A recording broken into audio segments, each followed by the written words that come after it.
Question number 30 says, the length and breadth of a rectangular piece of paper are 28 cm and 14 cm respectively.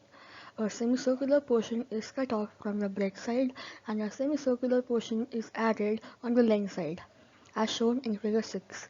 We have to find the area of the shaded region. The length of the rectangular piece of paper is 28 centimeters. Breadth of the rectangular piece of paper is 14 centimeters. Hence, the area will be just multiplication of these two, which will be 392 centimeters square. The radius of the removed circular portion in the figure is pi square upon 2. As r is 7, we'll get the answer as 77 centimeters square. The radius r of the semicircular portion added is 28 upon 2, which is 14 cm.